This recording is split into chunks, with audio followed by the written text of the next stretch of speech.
What's going on everyone, I'm coming in today's video from Recon Wildlands. We're going to be talking about weapon statistics. Since the game doesn't go into any detail at all explaining what each weapon statistic means, I'm going to go through each one with you, giving you a brief overview to explain what they are. Now this information can be found in the collection editions book that comes with the collection edition of the game, and it is just a brief overview of each section. So I'll just read out what each one means for you, just to give you that brief understanding.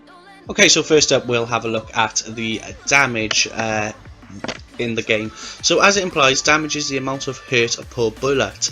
This stat reflects mostly the caliber of the weapon and the power of the rounds used. The higher the bar, the more the death you'll deal. Obviously the less the damage, well, there is headshots if you want to take care of them that way.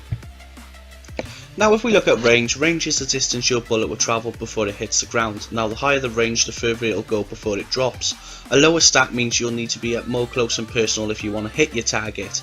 Weapons with a low range lose a lot of damage quickly at long distance, while high range loses it more slowly. So obviously if you are going for those range shots, then you want to make sure that your weapon that you're using does have a high range stat.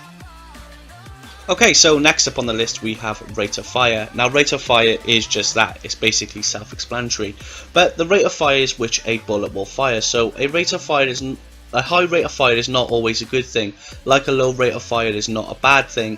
If your rate of fire is high but you have a 20 magazine, then you're going to go through ammo a lot quicker. If your damage is low, then a low rate of fire is not a good thing, especially if you're backed into a corner. So here, it's all just about finding the right balance on what suits you. Okay, so next up on the list we have noise reduction. Now this stat provides the question, can I use this weapon for stealth? Well, if the noise reduction is less than a quarter full, then the answer is no. Noise reduction determines the likelihood of being detected.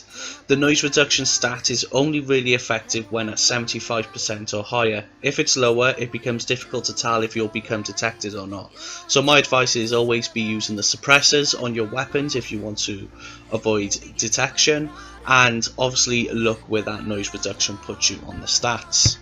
So next up on the list we have penetration. Now penetration is your weapon's ability to shoot through walls or objects. If it is high, then your bullets will travel through objects a lot easier, especially if people are inside those little bunkers, then you have a good chance that you'll be able to shoot them through the wall.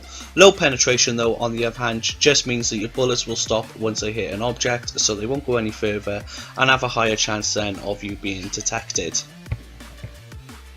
So next up on the list we have accuracy. Now accuracy is not just about the general accuracy of a weapon when fired, it's about how much the gun sways. So a high accuracy means that your weapon is generally going to stay right around where you are aiming.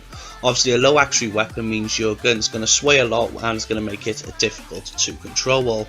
So generally you'd want to try and get something with high accuracy to make sure that you are landing those shots and you're not wasting bullets. Okay, so next up we have handling. So handling is greatly affected by the weight of the weapon.